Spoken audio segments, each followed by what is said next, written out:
সবাইকে আরেকবার স্বাগতম। যেমনটা আপনারা থাম্বনেলে দেখতে পাচ্ছেন আর এই পাশেও দেখতে পাচ্ছেন, আজকে আমরা এই বিষয়ে বলবো ম্যাক্সিমাম বাড়ি যেগুলো ফেলিয়ার হয় কনস্ট্রাকশন চলাকালীন।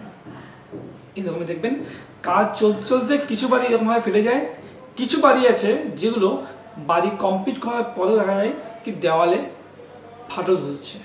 এই ফাটলগুলো কেন আসছে এটা অবশ্যই একটা জানার বিষয়, একটা গুরুত্বপূর্ণ বিষয় যদি আপনি প্রথমবার বাড়ি বানাচ্ছেন। ভিডিওটা ভালো লাগলে অবশ্যই শেয়ার করবেন আর আপনার মূল্যবান কমেন্ট অবশ্যই কমেন্ট বক্সে জানাবেন। আপনার বাড়িতে কি এই ধরনের ফাটল আসছে? যদি আসছে তাহলে আপনার কি করণীয় সেটা বিষয়ে আমরা কথা বলবো।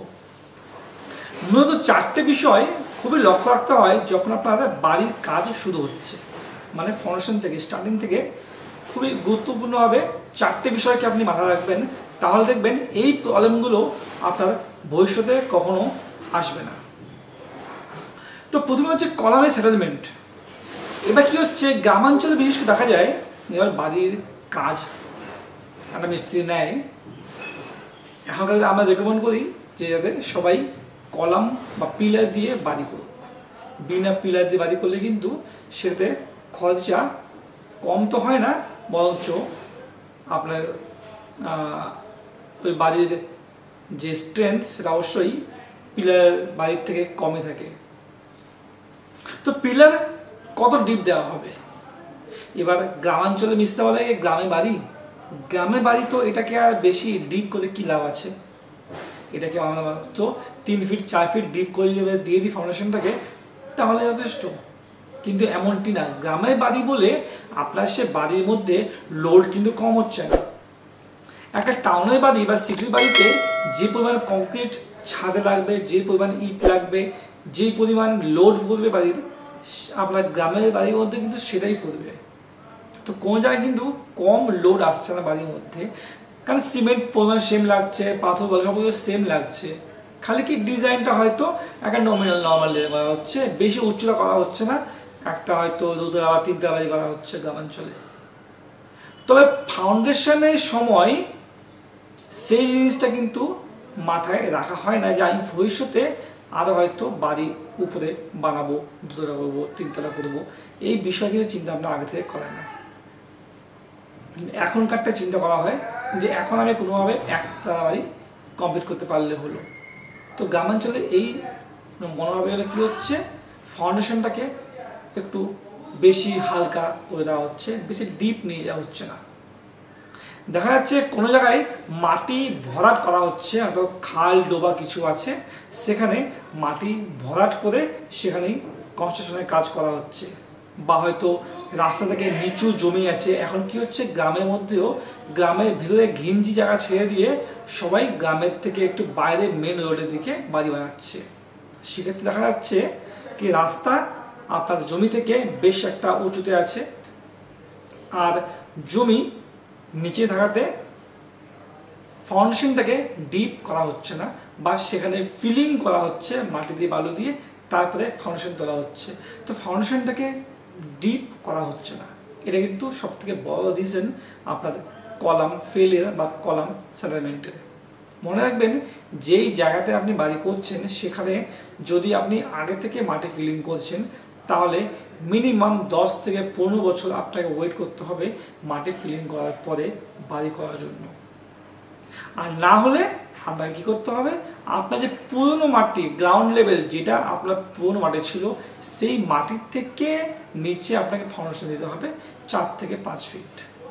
তাহলে আপনার বাড়ি সুরক্ষিত থাকবে, সেটেলমেন্ট হবে না এবং এই ধরনের ঘটনাও আপনার ঘটবে না। দ্বিতীয় হচ্ছে প্লিন্থ বিম বা প্লিন্থ ওয়ালের সেটেলমেন্ট। এবার যেমন পিলারটা করা হলো, তারপরে যে প্লিন্থ ওয়ালটা করা হবে, দেখা যাচ্ছে সেই ওয়াল আপনার কোনো কারণে মাটিতে বসে গেছে, মানে ওই ওয়ালের মধ্যে আপনার যে ফাউন্ডেশনটাকে ডিপ করতে হবে, ডিপ করেনি। আচ্ছা, ওয়ালের উপর একটা প্লিন্থ বিম দিতে হয়, যদি ওয়ালের মধ্যে প্লিন্থ বিমটাও আপনার ভালো মতো না দেন, প্লিন্থ বিম কেমন করে বাঁধবেন রডটাকে, যেমন ছাদে রড বাঁধা হয় মানে ছাদে বিমের বাঁধা হয় সেভাবে আপনাকে প্লেন বিমের রডও কিন্তু বাইন্ডিং করাতে হবে। না হলে কি হবে, না হলে আপনার বিম ঝুলে যাবে। বিম ঝুলা মানে তার উপরে থাকা দেওয়ালে বসে যাওয়া এবং তার ফলে এই ধরনের ঘটনা ঘটবে, অবশ্যই দেওয়ালে ফাটল আসবে। 3 নম্বর পয়েন্ট, এই যে কলামটা করা হচ্ছে, কলামে আমরা মিস্ত্রিকে বলি কি আমাদের একদম সুন্দর ফ্রেশ যেটা কলামটা আসে, যেটা ফিনিশিং সুন্দর আসে, একদম চিকনা ফিনিশিং আসে, মসৃণ ফিনিশিং আসে, এভাবে করা। তো মিস্ত্রি কি করে, নিজের সাধ্য মতো ও সুন্দর ফাটারিং দিয়ে একটা সুন্দর ফিনিশিং দিয়ে দেয়।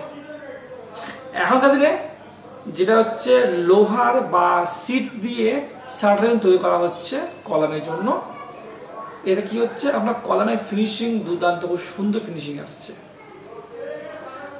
তবে এই যে সুন্দর ফিনিশিং এর কলাম, এই কলামের মধ্যে এত মসৃণ ফিনিশিং থাকার জন্য কিন্তু যখন আপনি ওর পাশে ইটে গাঁথনি করছেন, সে গাঁথনিটা জয়েন্ট নিচ্ছে না। জয়েন্ট কেমন করে নিবে, জয়েন্ট নেওয়ার জন্য তো একটু এগোতে হতে হবে। তো তার জন্য হকিং করতে হয়, চিপিং করতে হয়। তো এই চিপিংটাকে হকিং বলা হয়। কলামের গায়ে যেখানে আপনার প্লাস্টার হবে বা গাঁথনি হবে, সেখানে অবশ্যই আপনাকে চিপিংটা করতে হবে। সেটা একটা হাতুড়ি দিয়ে টুকটুক করে মেরে মেরে মেরে মেরে সম্পূর্ণ পিলারটাকে আপনাকে চিপিং করে দিতে হয়, যাতে সেখানে আপনার যখন দেওয়াল গাঁথনি হবে বা প্লাস্টার হবে সেটা জয়েন্ট নেয়। এটা না করার জন্য কিন্তু সেই জয়েন্টটা ছেড়ে দেয়, সঙ্গে শুকিয়ে যায়, আর তারপরে আপনার এই ধরনের ঘটনা ঘটে। আচ্ছা, 4 নম্বর পয়েন্ট কি? 4 নম্বর এবং সব থেকে গুরুত্বপূর্ণ যেটা বিষয়, সেটা হচ্ছে কিউরিং। জল দিয়ে সিঁচাই করা বা কিউরিং করা, এটা সব থেকে বেশি গুরুত্বপূর্ণ যখনই কোনো ঢালাই হবে বা কোনো সিমেন্টের কাজ হবে। তো স্বাভাবিক যখন আপনার ব্রিকের গাঁথনি ইটের গাঁথনি হয়ে গেল, ইটের গাঁথনি হওয়ার পরে সেই গাঁথনিকে আপনাকে রেগুলার মিনিমাম করে 7 দিন ভালো মতো জল দিতে হবে। গাঁথনিতে জল দিলে তখনই আপনার জয়েন্টগুলো ভালো মতো সে ধরবে এবং বন্ডিংগুলো স্ট্রেংথ প্রাপ্ত হবে। এই কিউরিং না করার জন্য কিন্তু অধিকাংশ দেওয়ালের মধ্যে ফাটলগুলো আসে। তো এই যে এই প্রবলেমটা আছে, এই প্রবলেমটা কিন্তু একটা কারণ কিউরিং। তো আপনি যখন বাড়ি বানাবেন তখন এই 4টা বিষয় অবশ্যই লক্ষ্য রাখবেন, যাতে আপনার ভালো মতো এই 4টা বিষয়কে মিস্ত্রি ঠিকঠাক মতো কাজ করে। নাহলে কিন্তু এই ধরনের সমস্যা আপনারও আসবে এবং আপনার স্বপ্নের বাড়ি স্বপ্নই থেকে যাবে আর আপনার টাকা সব চলে যাবে। সব কিছু মিস্ত্রির উপর ছাড়লে হবে না, কিছু বিষয়ে আপনাকে নিজেও লক্ষ্য রাখতে হবে। অ্যান্ড যদি আপনি বিল্ডিং কনস্ট্রাকশন বিষয়ে আরও বেশি জানতে চান, তাহলে আমাদের চ্যানেলটা অবশ্যই সাবস্ক্রাইব করে রাখুন, কারণ আমরা এই ধরনের building construction related tips and ট্রিক্সের ভিডিও প্রতিদিন আনতে থাকি। সঙ্গে বিল্ডিং প্ল্যানিং নিয়ে আমরা কিছু ভিডিও দিই। আর আপনি যদি আপনার স্বপ্নের বাড়ির জন্য একটা সুন্দর বিল্ডিং প্ল্যান অ্যান্ড ডিজাইন পেতে চান, তাহলে আমাদের ওয়েবসাইটটাতে ভিজিট করুন এবং ইনকোয়ারি ট্যাবটা ফিল করে রাখুন। আমাদের রিপ্রেজেন্টেটিভ আপনার সঙ্গে কন্ট্যাক্ট করবে এবং খুবই স্বল্পমূল্যে আমাদের টিম আপনার জন্য আপনার স্বপ্নের বাড়ির ডিজাইন বানিয়ে দেবে। নতুন বাড়ি হোক বা পুরনো বাড়ি, যে কোনো বাড়িকে সুন্দর করা যেতে পারে, তার জন্য দক্ষ ইঞ্জিনিয়ার এবং আর্কিটেক্টের দরকার। তো অবশ্যই আপনি কন্ট্যাক্ট করবেন আমাদের টিমের সঙ্গে। আমরা সবসময় আপনার সেবা করার জন্য উপস্থিত থাকবো।